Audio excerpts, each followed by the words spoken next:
দক্ষিণ চব্বিশ পরগনার সাগর মেলা যেরকম একটি বড় তীর্থস্থান, তেমনি একটি এখন বড় কাছারি দক্ষিণ চব্বিশ পরগনার মধ্যে একটা বড় তীর্থস্থানে পরিণত হয়েছে। এই বড় কাছারি দেখতে পাচ্ছেন, বাবা বড় কাছারির এই যে বিশাল বড় পুকুরটা দেখতে পাচ্ছেন। এখানে পুকুরের চারিদিকে সৌন্দর্য পার্ক করা আছে। এই পুকুরটা দেখতে পাচ্ছেন, এই পুকুরটা দেখতে পাচ্ছেন কি সুন্দর একটা হাতি করা আছে পুকুরের পাড়ে সৌন্দর্যায়নের জন্য। এই হচ্ছে বাবা বড় কাছারি। এখানে এলে যে কোনো সমস্যার সমাধানের জন্য আসবেন, বাবা বড় কাছারির কাছে মানত করবেন, আপনার সেটা সফল হয়ে যায়।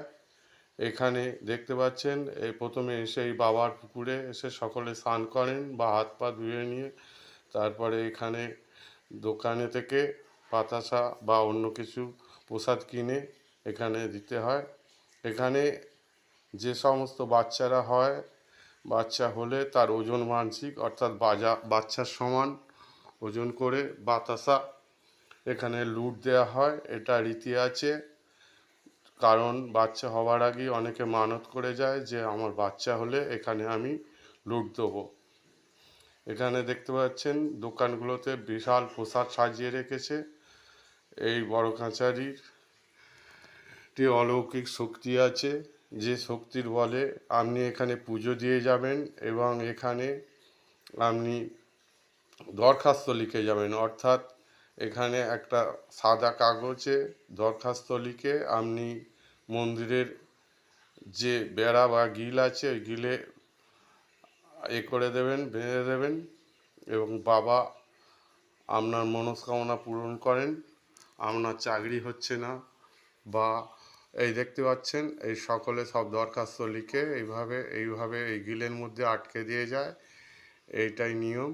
এর আগে ছিল এখানে বিশাল একটা বট গাছ ছিল, সেই বট গাছে এইসব দরখাস্ত লেখা হতো। তখন এই রকম ছিল না তীর্থস্থানটি, আস্তে আস্তে আরও সৌন্দর্যায়ন করা হয়েছে। এই হচ্ছে বড় কাছারি। এখানে আসবেন, আপনি যে কোনো কামনা নিয়ে, চাকরি, আপনার বাচ্চা হচ্ছে না বা যে কোনো সমস্যা জন্য দরখাস্ত লিখে এইভাবে মন্দিরের গিলেতে আটকে দিতে হয়।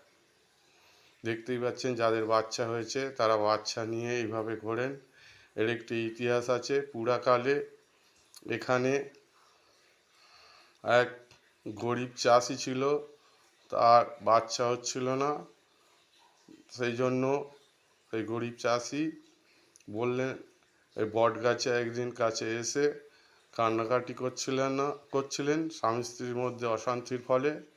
তখন বট গাছ থেকে এক ব্রহ্মদৈত্য নেমে এসে তাকে সান্ত্বনা দিয়ে বলে যে এই বট গাছের একটু শিকড় নিয়ে তোর স্ত্রীর হাতে বেঁধে দিলে তোর স্ত্রীর বাচ্চা হবে।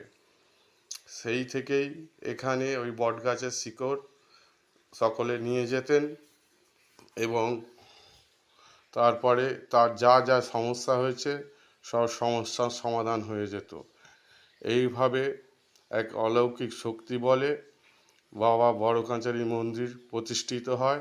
এর আগে আমরা ছোটোবেলায় দেখেছি এখানে একটা বট গাছ ছিল, সেই বট গাছের ডালই আমরা দরখাস্ত বেঁধে দিয়ে আসতাম।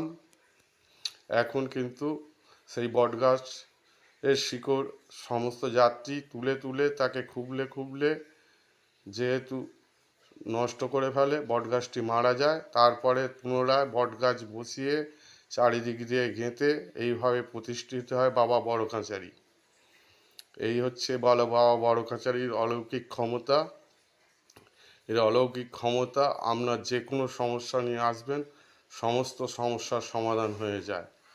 এখানে দেখতেই পাচ্ছেন যার যা মানসিক আছে, বাচ্চা হয়নি, বাচ্চা হয়েছে, তার জন্য এই বাতাসা বাচ্চা নিয়ে মন্দির চারদিকে তিনবার ঘুরতে হয়।